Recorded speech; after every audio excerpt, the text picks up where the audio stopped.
చైనాతో మనకేం శత్రుత్వం అక్కర్లా. చైనాకి వ్యతిరేకంగా అమెరికా ఏర్పాటు చేసిన క్వాడ్లో మనం మెంబర్లు. కానీ చైనానేమి ఒక నాటో లాగానో లేకపోతే ఒక EU లాగానో చేయట్లేదు. మనం చైనాకి ఎంత దూరంతో ఉంటామో అమెరికాకి అంత దూరంతో ఉంటాం, రష్యాకి అంత దూరంతో ఉంటాం. అట్లాగే రష్యాతో ఎంత స్నేహంగా ఉంటామో అంతే అమెరికాతోనూ చైనాతోనూ స్నేహంగా ఉంటాం. వాళ్ళ బుద్ధిని బట్టి కర్మ కనిపిస్తుంటుంది.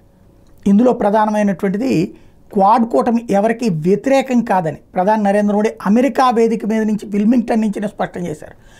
నియమాల ఆధారిత అంతర్జాతీయ పాలనకు ఇతర దేశాల సార్వభౌమత్వాన్ని గౌరవించడానికి మాత్రం ఇది కట్టుబడి ఉంటుందని చెప్పారు. తద్వారా చైనా నువ్వు ఎదుటి వాళ్ళ సార్వభౌమాధికారాన్ని గుర్తించట్లేదు, మేమైతే గుర్తిస్తాము, మేముగా నీకు శత్రుత్వం కోసం ఇది పెట్టలేదు అన్నటువంటి విషయం పరోక్షంగా కాదు ప్రత్యక్షంగా చెప్పుకొచ్చారు. అదే సందర్భంలో ప్రపంచాన్ని ఉద్రిక్తతలు సంఘర్షణలు చుట్టుముట్టిన పరిస్థితుల్లో భాగస్వామ్య ప్రజాస్వామ్య విలువల ఆధారం క్వాడ్తో కలిసి పనిచేయడానికి మొత్తం మానవాళికి చాలా ముఖ్యం. అన్ని అంశాలను శాంతియుతంగా పరిష్కరించుకోవాలి. ఆరోగ్య భద్రత, అధునాతన సాంకేతికతలు, వాతావరణ మార్పులు, సామర్థ్య పెంపు వంటి రంగాల్లో సమ్మిళిత చొరవలకు మేము అనేక సానుకూల చర్యలు చేపట్టామని మోడీ చెప్పుకొచ్చారు.